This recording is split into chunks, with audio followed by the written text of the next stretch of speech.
2 বছর আগে রাজপথে রক্ত ঝরিয়ে ফ্যাসিবাদের পতন ঘটিয়েছে হাজারো তরুণ। তাদের মধ্যে সরকারি হিসেবে আহত হয়েছেন 13,000। তবে নানা সংস্থার হিসেবে এই সংখ্যা ছাড়িয়েছে 20,000। তাদের একজন শরীয়তপুরের মোহাম্মদ মুবিন। পুলিশের ছোড়া 200টিরও অধিক ছররাগুলি তার মুখমণ্ডল এবং 2 চোখে বিদ্ধ হয়ে কেড়ে নিয়েছে দৃষ্টিশক্তি এবং শ্রবণ শক্তি। মুবিনের মতো অনেকেই পায়ে গুলি, চোখে স্প্লিন্টার এবং হুইল চেয়ারে বন্দি জীবন কাটাচ্ছেন।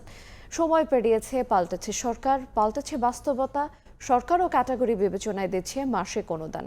তাতে এসব আহত যোদ্ধাদের জীবনে কতটা বদল এসেছে, রক্তের আকাঙ্ক্ষাই বা কতটা পূরণ হলো, বিস্তারিত শফিকুজ্জামান রুবেলের রিপোর্টে। জুলাইয়ের উত্তাল দিনগুলোর এক সাহসী যোদ্ধা মোহাম্মদ মুবিন। শরীয়তপুরের এই কিশোর 2024-এর 18 জুলাই ঢাকার উত্তরার রাজলক্ষ্মী এলাকায় ছাত্র জনতার মিছিলে অংশ নিয়ে পুলিশের ছোড়া 200টিরও অধিক ছড়াগুলি তার মুখমণ্ডল ও চোখ মুখে বিদ্ধ হয়। 2 চোখের দৃষ্টিশক্তি ও শ্রবণ শক্তি প্রায় সম্পূর্ণ হারিয়ে মাকে তৃতীয় চোখ হিসেবে ব্যবহার করে কোনোভাবে কাটছে জীবন। 18 জুলাই সকাল জুলাই অভ্যুত্থানের 2 বছর হলো, কিন্তু মুবিন এখনো লড়ছেন। তবে এবার শত্রুর বিরুদ্ধে নয়, জীবিকার সঙ্গে, চিকিৎসার সঙ্গে আর অনিশ্চিত ভবিষ্যতের সঙ্গে।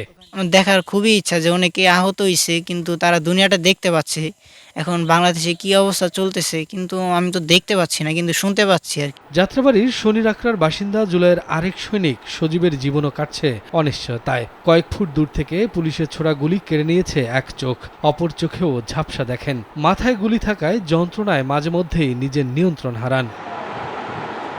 স্ত্রী, 2 সন্তান আর বাবা মা সবই তার কাঁধে। কাজ করার ক্ষমতা নেই, সরকারি অনুদানে চলছে কোনো রকম। তবে স্থায়ী কোনো ব্যবস্থা না হলে কি হবে তা ভাবতেই টিকে থাকা আলোটুকুও অন্ধকারে নিমজ্জিত হয়ে যায়। চিলিক দিয়ে দিয়ে ব্যথা করে, তো সেজন্য অনেক বিরক্ত লাগে আর অনেক খারাপ লাগে। অন্য জায়গায় কাজ কামে যদি যাই, দেখা যায় এক চোখে দেখি না। আমি যে কাজটা করতাম এটা হলো নিকেলের সিটি গোল্ডের যে কালার করে সিটের যে কাজ, ওইটা তো এক চোখে সম্ভব না। মা বাপ নিয়ে জানি আমি থাকার মতন একটা ব্যবস্থা আমার হয় জানি, আমি তো এখন আর বেশি কিছু করতে পারবো না।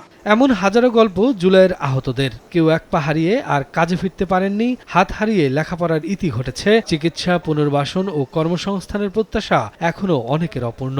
কাজ করতে পারি না, সংসারে কোনো করতে পারি না, হাল ধরতে পারি না, মানুষের কাছে বোঝা হয়ে থাকে আর কি। আমরা চাইছিলাম সকলে মিলেমিশে দেশটা পরিচালনা করবে, ন্যায় ইনসাফ প্রতিষ্ঠা হবে, সকলে মিলেমিশে থাকবে, প্রত্যেকটা রাজনীতি মিলেমিশে থাকবে। আমরা এরকম দেশ চাইছিলাম আর কি। ডান হাতে কলম ধরতে পারি না, পড়ালেখা থেকে একবারে সম্পূর্ণ বিচ্ছিন্ন হয়ে গেছি।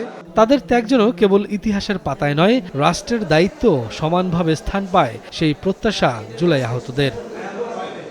2 বছর আগে অকুতোভয় এই মানুষগুলো রাজপথে নেমেছিল একটি নতুন বাংলাদেশের স্বপ্ন নিয়ে। যে স্বপ্ন পূরণে কেউ চোখ হারিয়েছে, কেউ হাত, কেউ পা, কেউ তার স্বাভাবিক জীবন। ইতিহাস তাদের স্মরণ করবে, এটা যেমন প্রত্যাশা তেমনি তাদের প্রশ্ন।